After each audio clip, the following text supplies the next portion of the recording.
God is there. That's the end of the verse. Look what it says. No temptation has overtaken you, but such as is common to man. God is faithful. He will not allow you to be tempted above what you are able. But look at this. But with the temptation will also make the way of escape, that you may be able to bear it. There's a huge truth in this verse that we need to stop and lay a hold of. You know what it is? God is there all the time. God is always there. It's not us facing off with that devil trying to devour us. It's God with us, expectantly looking at us, saying, are you going to ask for my help? Are you going to ask for my intervention? Are you going to follow the doorway of escape I've made for you? He's looking right at us. In every temptation, we're looking at the temptation, and God is looking right at us, waiting for us to just turn and look and say, you're faithful. What's the way out of this?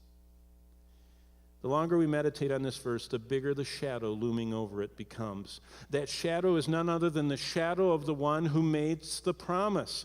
In order to do everything this verse says, God has to actually manage his promise on site. He is not distant. He is never closer than when we're tempted. It is God who towers over this passage. God is there all the time. And every trial we face has a clearly marked exit. And God himself is standing ready to usher us out of danger. The lesson this morning is God is always there. Have you allowed that truth to sink in?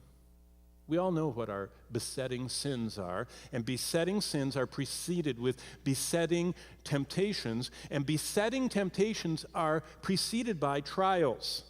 And the trial is, do I like the way God made me? Do I like how things are going in life? Do I like what is going on? Or do I think I can run it better than God? And I'm tried with that doubting whether God is really in touch with my life, doubting whether he's good, doubting whether his plan is right, and doubting whether he even has the authority to tell me. And that's the trial. And Satan says, God's not good. He's withholding from you. Go for it. And God, on site, omnipresently, goes through life next to us, awaiting us, crying out to him. Now, just before we go, I have enough minutes. I want to read this. Have you allowed that truth to sink into your soul and become part of your operating system? God has told us he's faithful, and whenever we think we're alone, we're not alone. We never face the adversary, the prowling lion called the devil, alone. God has already measured and limited the attack he'll allow the world and the flesh and the devil to make upon us. He has already provided an escape route, if we'll only look for it and take it. And if we were alone and facing temptation, we would be hopelessly defeated. But God knows that. So he is always there all the time, all the way, every time, and has the best way marked out for us. That's our faithful God.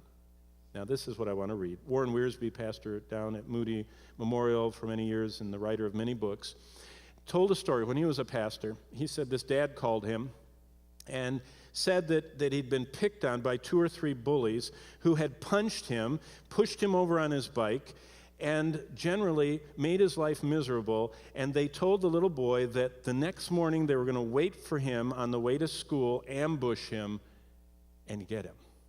And so the little guy in his broken, damaged bike and his scraped upness came home. And that evening, his dad heard the story, and so he worked with him. He showed him a few self-defense techniques.